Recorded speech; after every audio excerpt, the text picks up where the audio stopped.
कुंजल का च्यवन को अपने पूर्व जीवन का वृतांत बताकर सिद्ध पुरुष के कहे हुए ज्ञान का उपदेश देना, राजा वेन का यज्ञ आदि करके विष्णु धाम में जाना तथा पद्म पुराण और भूमिकंड का महात्म्य। भगवान श्री विष्णु कहते हैं, राजन, धर्मात्मा पक्षी महाप्राग कुंजल अपने पुत्रों से यूं कहकर चुप हो गए। तब वट के नीचे बैठे हुए द्विजश्रेष्ठ च्यवन ने उस महाशुक से कहा, महात्मन, आप कौन हैं जो पक्षी के रूप से धर्म का उपदेश दे रहे हैं? आप देवता, गंधर्व अथवा विद्याधर तो नहीं हैं। किसके शाप से आपको यह तोते की योनि प्राप्त हुई? यह अतीन्द्रिय ज्ञान आपको किससे प्राप्त हुआ है? कुंजल बोला, सिद्ध पुरुष, मैं आपको जानता हूं। आपके कुल, उत्तम गोत्र, विद्या, तप और प्रभाव से भी मैं परिचित हूं तथा आप जिस उद्देश्य से पृथ्वी पर विचरण करते हैं उसका भी मुझे ज्ञान है। श्रेष्ठ व्रत का पालन करने वाले ब्राह्मण, आपका स्वागत है। मैं आपकी पूछी हुई सब बातें बताऊंगा। इस पवित्र आसन पर बैठकर शीतल छाया का आश्रय लीजिए। अव्यक्त परमात्मा से ब्रह्मा जी का प्रादुर्भाव हुआ। उनसे प्रजापति भृगु प्रकट हुए, जो ब्रह्मा जी के समान गुणों से युक्त थे। भृगु से भार्गव अर्थात शुक्राचार्य का जन्म हुआ, जो संपूर्ण धर्म और अर्थशास्त्र के तत्वज्ञ हैं। उन्हीं के वंश में आपने जन्म ग्रहण किया है। पृथ्वी पर आप च्यवन के नाम से विख्यात हैं। अब मेरा परिचय सुनिए। मैं देवता, गंधर्व या विद्याधर नहीं हूं। पूर्व जन्म में कश्यप जी के कुल में एक श्रेष्ठ ब्राह्मण उत्पन्न हुए थे। उन्हें वेद वेदांगों के तत्व का ज्ञान था। वे सब धर्मों को प्रकाशित करने वाले थे। उनका नाम विद्याधर था। वे कुल, शील और गुण सबसे युक्त थे। विप्रवर विद्याधर अपनी तपस्या के प्रभाव से सदा शोभायमान दिखाई देते थे। उनके 3 पुत्र थे, वसु शर्मा, नाम शर्मा और धर्म शर्मा। उनमें धर्म शर्मा मैं ही था, अवस्था में सबसे छोटा और गुणों से हीन। मेरे बड़े भाई वसु शर्मा वेद शास्त्रों के पारगामी विद्वान थे। विद्या आदि सद्गुणों के साथ उनमें सदाचार भी था। नाम शर्मा भी उन्हीं की भांति महान पंडित थे। केवल मैं ही महामूर्ख निकला। विप्रवर, मैं विद्या के उत्तम भाव और शुभ अर्थ को कभी नहीं सुनता था और गुरु के घर भी कभी नहीं जाता था। यह देख मेरे पिता मेरे लिए बहुत चिंतित रहने लगे। वे सोचते, मेरा यह पुत्र धर्म शर्मा कहलाता है और इसके लिए यह नाम व्यर्थ है। इस पृथ्वी पर ना तो यह विद्वान हुआ और ना गुणों का आधार ही। यह विचार कर मेरे धर्मात्मा पिता को बड़ा दुख हुआ। वे मुझसे बोले, बेटा, गुरु के घर जाओ और विद्या सीखो। उनका यह कल्याणमय वचन सुनकर मैंने उत्तर दिया, पिताजी, गुरु के घर पर बड़ा कष्ट होता है। वहां प्रतिदिन मार खानी पड़ती है, धमकाया जाता है, नींद लेने की भी फुर्सत नहीं मिलती। इन असुविधाओं के कारण मैं गुरु के मंदिर पर नहीं जाना चाहता। मैं तो आपकी कृपा से यहीं स्वच्छंदता पूर्वक खेलूंगा, खाऊंगा और सोऊंगा। धर्मात्मा पिता मुझे मूर्ख समझकर बहुत दुखी हुए और बोले, बेटा, ऐसा दुस्साहस ना करो। विद्या सीखने का प्रयत्न करो। विद्या से सुख मिलेगा और यश और अतुलित कीर्ति प्राप्त होगी तथा ज्ञान, स्वर्ग और उत्तम मोक्ष मिलता है। अतः विद्या सीखो। विद्या पहले तो दुख का मूल जान पड़ती है, किंतु पीछे वह बड़ी सुखदायिनी होती है। इसलिए तुम गुरु के घर जाओ और विद्या सीखो। पिता के इतना समझाने पर भी मैं उनकी बात नहीं मानता और प्रतिदिन इधर उधर घूम फिर कर अपनी हानि किया करता था। विप्रवर, मेरा बर्ताव देखकर लोगों ने मेरा बड़ा उपहास किया, मेरी बड़ी निंदा हुई। इससे मैं बहुत लज्जित हुआ। जान पड़ा यह लज्जा मेरे प्राण लेकर रहेगी। तब मैं विद्या पढ़ने को तैयार हुआ। अवस्था अधिक हो चुकी थी। सोचने लगा, किसी गुरु के पास चलकर पढ़ाने के लिए प्रार्थना करूं। इस चिंता में पड़कर मैं दुख शोक से व्याकुल हो उठा। कैसे मुझे विद्या प्राप्त हो, किस प्रकार मैं गुणों का उपार्जन करूं, कैसे मुझे स्वर्ग मिले और किस तरह मैं मोक्ष प्राप्त करूं। यही सब सोचते विचारते मेरा बुढ़ापा आ गया। एक दिन की बात है, मैं बहुत दुखी होकर एक देवालय में बैठा था। वहां अकस्मात कोई सिद्ध महात्मा आ पहुंचे, मानो मेरे भाग्य ने ही उन्हें भेज दिया हो। उनका कहीं आश्रय नहीं था, वे निराहार रहते थे, सदा आनंद में मग्न और निस्पृह थे, प्राय एकांत में ही रहा करते, बड़े दयालु और जितेंद्रिय थे, परब्रह्म में लीन, ज्ञानी, ध्यानी और समाधिनष्ट थे। मैं उन परम बुद्धिमान ज्ञान स्वरूप महात्मा की शरण में गया और भक्ति से मस्तक झुका उन्हें प्रणाम करके सामने खड़ा हो गया। मैं दीनता की साक्षात मूर्ति और मंदभागी था। महात्मा ने मुझसे पूछा, ब्राह्मण, तुम इतने शोकमग्न कैसे हो रहे हो? किस अभिप्राय से इतना दुख भोगते हो? मैंने अपनी मूर्खता का सारा पूर्व वृतांत उनसे कह सुनाया और निवेदन किया, मुझे सर्वज्ञता कैसे प्राप्त होगी, इसी के लिए मैं दुखी हूं। अब आप ही मुझे आश्रय देने वाले हैं। सिद्ध महात्मा ने कहा, ब्राह्मण सुनो, मैं तुम्हारे सामने ज्ञान के स्वरूप का वर्णन करता हूं। ज्ञान का कोई आकार नहीं है। ज्ञान परमात्मा का स्वरूप है। वह सदा सबको जानता है, इसलिए सर्वज्ञ है। माया मोहित मूढ़ पुरुष उसे नहीं प्राप्त कर सकते। ज्ञान भगवत तत्व के चिंतन से उद्दीप्त होता है, उसकी कहीं भी तुलना नहीं होती। ज्ञान से ही परमात्मा के स्वरूप का साक्षात्कार होता है। चंद्रमा और सूर्य आदि के प्रकाश से उसका दर्शन नहीं किया जा सकता। ज्ञान के न हाथ हैं, न पैर, न नेत्र हैं, न कान, फिर भी वह सर्वत्र गतिशील है, सबको ग्रहण करता और देखता है, सब कुछ सूंघता तथा सबकी बातें सुनता है। स्वर्ग, भूमि और पाताल तीनों लोकों में प्रत्येक स्थान पर वह व्यापक देखा जाता है। जिनकी बुद्धि दूषित है वे उसे नहीं जानते। ज्ञान सदा प्राणियों के हृदय में स्थित होकर काम आदि महाभोगों तथा महामोह आदि सब दोषों को विवेक की आग से दग्ध करता रहता है।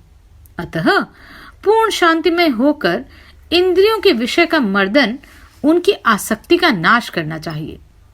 इससे समस्त तात्विक अर्थों का साक्षात कराने वाला ज्ञान प्रकट होता है। यह शांति मूलक ज्ञान निर्मल तथा पाप नाशक है, इसलिए तुम शांति धारण करो। वह सब प्रकार के सुखों को बढ़ाने वाली है। शत्रु और मित्र में समान भाव रखो। तुम अपने प्रति जैसा भाव रखते हो वैसा ही दूसरों के प्रति भी बनाए रखो। सदा नियम पूर्वक रहकर आहार पर विजय प्राप्त करो। इंद्रियों को जीतो, किसी से मित्रता न जोड़ो। वैर का भी दूर से ही त्याग करो। निस्संग और निस्पृह होकर एकांत स्थान में रहो। इससे तुम सबको प्रकाश देने वाले ज्ञानी सर्वदर्शी बन जाओगे। बेटा, उस स्थिति में पहुंचकर तुम मेरी कृपा से एक ही स्थान पर बैठे बैठे तीनों लोकों में होने वाली बातों को जान लोगे, इसमें तनिक भी संदेह नहीं है। कुंजल कहता है, विप्रवर, उन सिद्ध महात्मा ने ही मेरे सामने ज्ञान का रूप प्रकाशित किया था।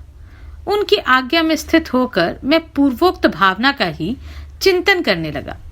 इससे सद्गुरु की कृपा हुई, जिससे एक ही स्थान में रहकर मैं त्रिभुवन में जो कुछ हो रहा था सबको जानता हूं। चैवन ने पूछा, खगश्रेष्ठ, आप तो ज्ञानवानों में श्रेष्ठ हैं, फिर आपको यह तोते की योनि कैसे प्राप्त हुई? कुंजल ने कहा, ब्राह्मण, संसर्ग से पाप और संसर्ग से ही पुण्य भी होता है। अतः शुद्ध आचार विचार वाले कल्याणमय पुरुष को कुसंग का त्याग कर देना चाहिए। एक दिन कोई पापी व्याध एक तोते के बच्चे को बांधकर उसे बेचने के लिए आया। वह बच्चा देखने में बड़ा सुंदर और मीठी बोली बोलने वाला था। एक ब्राह्मण ने उसे खरीद लिया और मेरी प्रसन्नता के लिए उसको मुझे दे दिया। मैं प्रतिदिन ज्ञान और ध्यान में स्थित रहता था।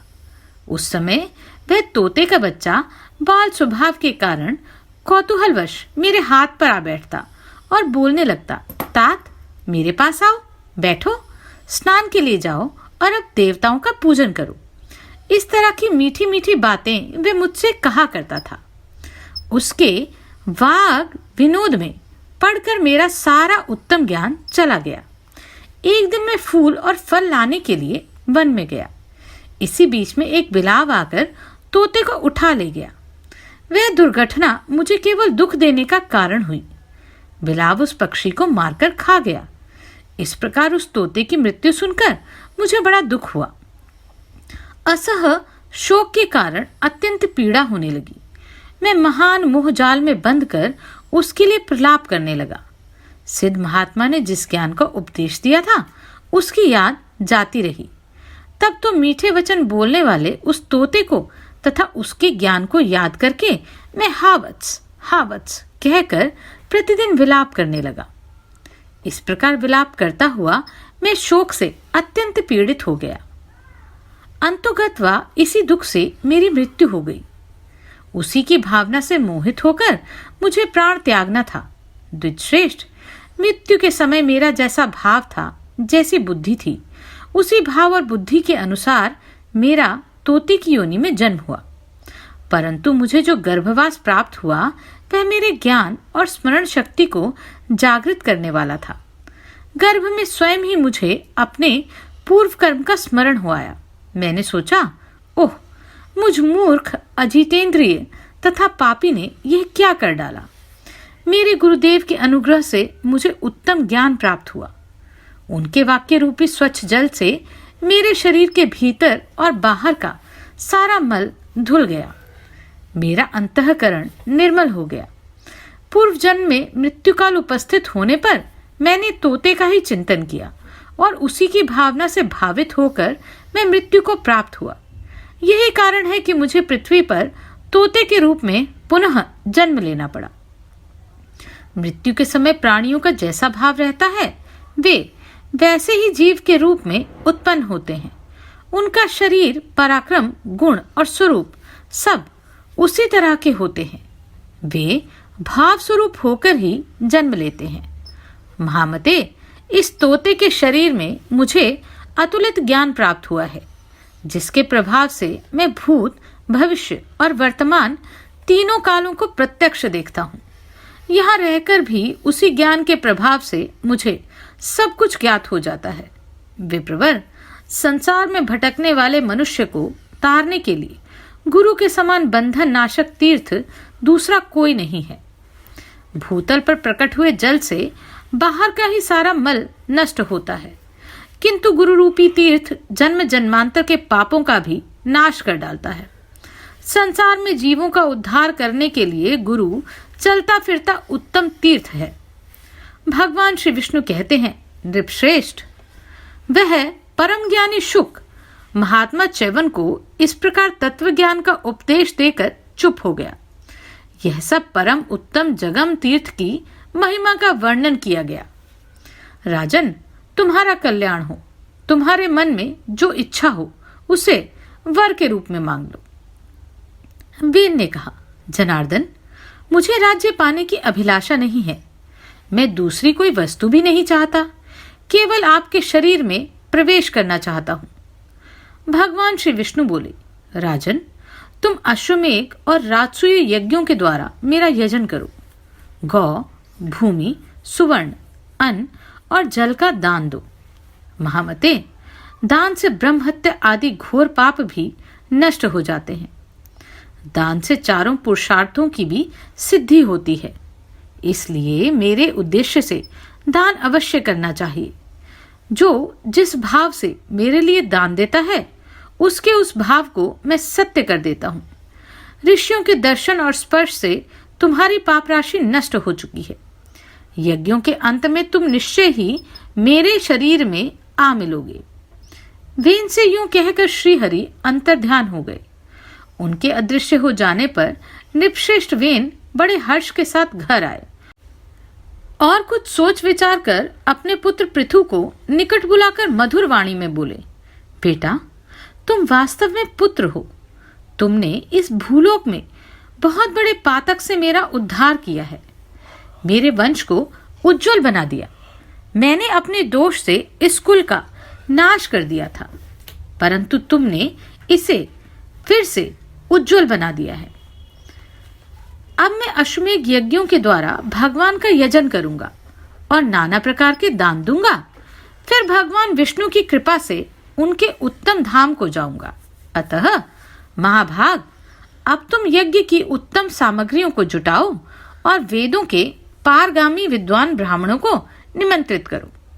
सूत जी कहते हैं, वे इनकी आज्ञा पाकर परम धर्मात्मा राजकुमार पृथु ने नाना प्रकार की पवित्र सामग्रियां एकत्रित की तथा नाना देशों में उत्पन्न हुए समस्त ब्राह्मणों को नियंत्रित किया। तदनंतर राजा वेन ने अश्वमेध यज्ञ किया और ब्राह्मणों को अनेक प्रकार के दान दिए। इसके बाद वे भगवान विष्णु के धाम को चले गए। महर्षियों, इस प्रकार मैंने आप लोगों से राजा पृथु के समस्त चरित्र का वर्णन किया। यह सब पापों की शांति और संपूर्ण दुखों का विनाश करने वाला है। धर्मात्मा राजा पृथु ने इस प्रकार पृथ्वी का राज्य किया और तीनों लोकों सहित भूमंडल की रक्षा की। उन्होंने पुण्य धर्ममय कर्मों के द्वारा समस्त प्रजा का मनोरंजन किया। यह मैंने आप लोगों से परम उत्तम भूमिखंड का वर्णन किया। पहला सृष्टिखंड है और दूसरा भूमिखंड। अब भूमिखंड के महात्म्य का वर्णन आरंभ करता हूं। जो श्रेष्ठ मनुष्य इस खंड के एक श्लोक का भी श्रवण करता है, उसके एक दिन का पाप नष्ट हो जाता है। जो श्रेष्ठ बुद्धि से युक्त पुरुष इसके एक अध्याय को सुनता है, उसे पर्व के अवसर पर ब्राह्मणों को 1000 गोदान देने का फल मिलता है। साथ ही उस पर भगवान श्री विष्णु भी प्रसन्न होते हैं। जो इस पद्म पुराण का प्रतिदिन पाठ करता है, उस पर कलयुग में कभी विघ्नों का आक्रमण नहीं होता। ब्राह्मणों, अश्वमेध यज्ञ का जो फल बतलाया गया है, इस पद्म पुराण के पाठ से उसी फल की प्राप्ति होती है। पुण्यमय अश्वमेध यज्ञ कलयुग में नहीं होता, अतः उस समय यह पुराण ही अश्वमेध के समान फल देने वाला है। कलयुग में मनुष्य प्राय पापी होते हैं, अतः उन्हें नरक के समुद्र में गिरना पड़ता है। इसलिए उनको चाहिए कि धर्म, अर्थ, काम और मोक्ष, इन चारों पुरुषार्थों के साधक इस पुण्यमय पुराण का श्रवण करें। जिसमें पुण्य के साधन भूत इस पद्म पुराण का श्रवण किया, उसने चतुर्वर्ग के समस्त साधनों को सिद्ध कर लिया। इसका श्रवण करने वाले मनुष्य के ऊपर कभी भारी विघ्न का आक्रमण नहीं होता। धर्मपरायण पुरुषों को पूरी पुराण संहिता का श्रवण करना चाहिए। इससे धर्म, अर्थ, काम और मोक्ष की भी सिद्धि होती है। भूमिखंड का श्रवण करके मनुष्य सब पापों से मुक्त हो जाता है तथा रोग, दुख और शत्रुओं के भय से भी छुटकारा पाकर सदा सुख का अनुभव करता है। पद्म पुराण में पहला सृष्टिखंड, दूसरा भूमिखंड, तीसरा स्वर्गखंड, चौथा पातालखंड और पांचवा सब पापों का नाश करने वाला उत्तरखंड है। ब्राह्मणों, इन पांचों खंडों को सुनने का अवसर बड़े भाग्य से प्राप्त होता है। सुनने पर वे मोक्ष प्रदान करते हैं, इसमें तनिक भी संदेह नहीं है। भूमिखंड की समाप्ति।